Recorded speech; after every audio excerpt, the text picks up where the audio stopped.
The Last Tank Brigade, Invasion Earth. In the year 2147, humanity stood on the brink of annihilation. An alien race, known as the Zeroth, had descended upon Earth, their biomechanical war.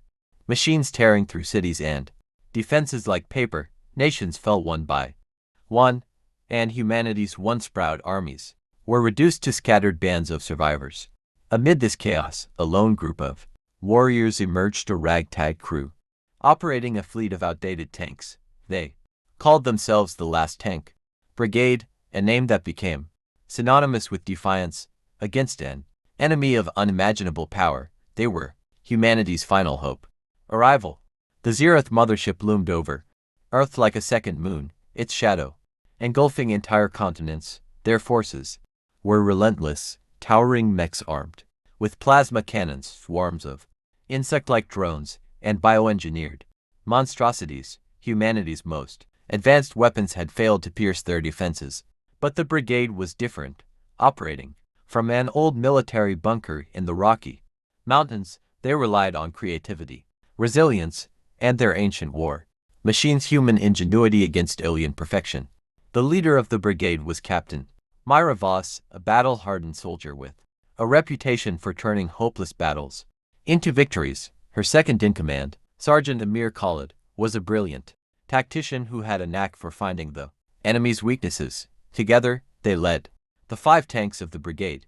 Hammerhead, a heavily armored tank with dual railguns piloted by the stoic mechanic Connor Briggs. Shadowfang, a stealth tank equipped with a cloaking device operated by Elena Torres, a former reconnaissance expert. Thunderbolt, a high-speed, high-impact tank with EMP capabilities, commanded by the daring Lieutenant Zara Lee. Warhound, a multi-purpose tank equipped with missile arrays and flamethrowers, driven by the hot-headed Sergeant Declan O'Reilly. Bastion, the mobile command tank, equipped with an AI-assisted targeting system and piloted by Mira herself. First contact. Their first encounter with the Zeroth was in the ruins of Denver. The alien forces were harvesting Earth's resources, converting the city's rubble into energy. The brigade launched a surprise attack, their outdated tanks roaring to life amidst the silence of destruction. The Zeroth machines were fast, agile, and devastatingly powerful, but they weren't prepared for the unconventional tactics of the brigade. Thunderbolt disabled their drones with an EMP burst, while Shadowfang cloaked itself to target weak points in the enemy's armor. Warhound set entire squadrons ablaze, and Hammerhead's railguns pierced through even the toughest Zeroth exoskeletons. The brigade won the skirmish, but not without losses. Connor's tank was critically damaged, and the crew barely escaped with their lives. "That was just a scouting party," Mira said, looking at the smoking battlefield. "The real fight hasn't even begun." The alien weapon. In the aftermath of the battle, the brigade discovered something unusual, a Zeroth core pulsing with alien energy. Amir theorized it could be the key to defeating the Zeroth mothership.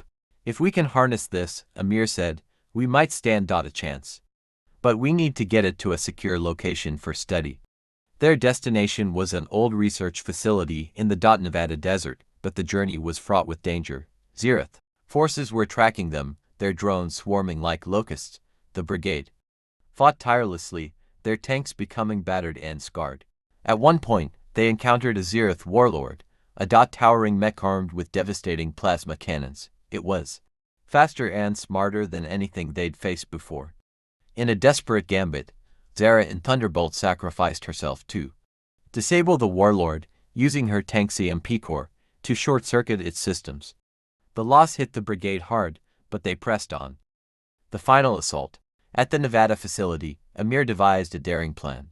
They would convert the alien core into a weapon capable of disrupting the Zeroth mothership's control systems, but deploying it required them to get dangerously close to the alien stronghold. With their tanks barely holding together, the brigade launched their final assault. They plowed through Zeroth defenses, each tank playing its part to perfection. Hammerhead and Warhound led the charge, drawing enemy fire, while Shadowfang slipped through the chaos to plant the core at the mothership's base. The Zeroth forces closed in, their overwhelming numbers threatening to crush the brigade. Declan and Warhound made a last stand, holding the line, while Mira and Elena completed the mission. The Zirith forces closed in, their overwhelming numbers threatening to crush the brigade. Declan and Warhound made a last stand, holding the line, while Mira and Elena completed the mission. As the core detonated, a massive energy wave rippled across the battlefield, shutting down Zirith war machines and severing the mothership's connection to its fleet. The alien vessel began to crumble, its massive bulk collapsing under its own weight. A new dawn. When the dust settled, the Zirith were gone. Their fleet had fallen silent, and humanity had survived. But the victory came at a steep price. Of the original 5 tanks, only Bastion and Shadowfang remained. Mira and Elena stood on the battlefield, looking at the wreckage. "Do you think they'll come back?" Elena asked. Mira's gaze hardened. "If they do, we'll be ready. We're the Last Tank Brigade. We don't stop fighting." As the sun rose over the wasteland, the survivors began to rebuild, their victory a testament to human resilience and the indomitable spirit of those who refuse to surrender even in the face of extinction.